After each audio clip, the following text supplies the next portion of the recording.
Здравейте! Днес ще си приготвим моите любими лозови сърмички с ориз, булгур и сирене. А вие, ако искате, може без сирене да си ги приготвите за бъдни вечер. Така, започваме. В тигана съм си загряла мазнина. Каквото искате. Олио, зехтин, масло, кхи, машинно масло и така. И си слагаме лука. Много лук съм си нарязала и много прас. Слагаме си ориза, слагам си булгура, сипвам си малко водичка, да не набъбне ориза, овкусявам с сол и черен пипер. Леко да се охлади и преди да добавя сиренето. И така, ето вече сместа не се охлади и слагам си сиренцето, слагам си магданоз, копър, мента, ето тук съм си ги нарязала и чубрица. Така много хубаво става, като има много подправки и хубаво си разбърквате. И сега започваме да си навиваме сърмичките.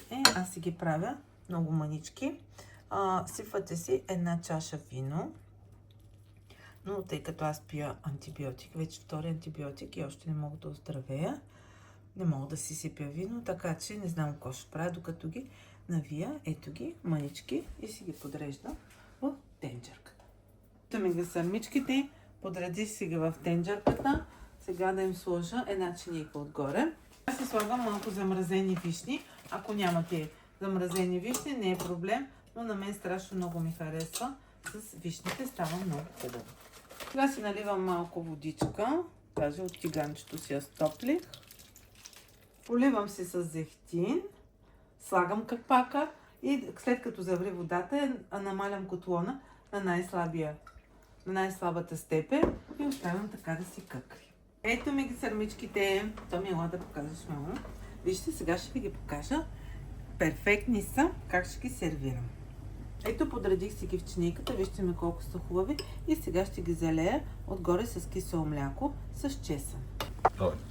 Разтапям си малко масло с червен пипер и си поливам сърмичките с киселото мляко. Уха! Готово! И сега любимата ми част. Чудих се дали да ям на тенджерата, дали на чинията. Ще ям на чинията, пък каквото ще да ставате, или иначе аз ще си ги изям, защото всички излизат, а Полончо ще си дойде чак 10 часа.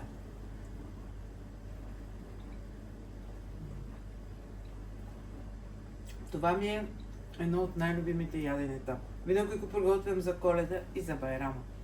Пригответе си ги, направете си ги в постен вариант, без кисело мляко и сирене. Отново стават разкошни. Това е от мене. Хубави празници ви желая. Чао!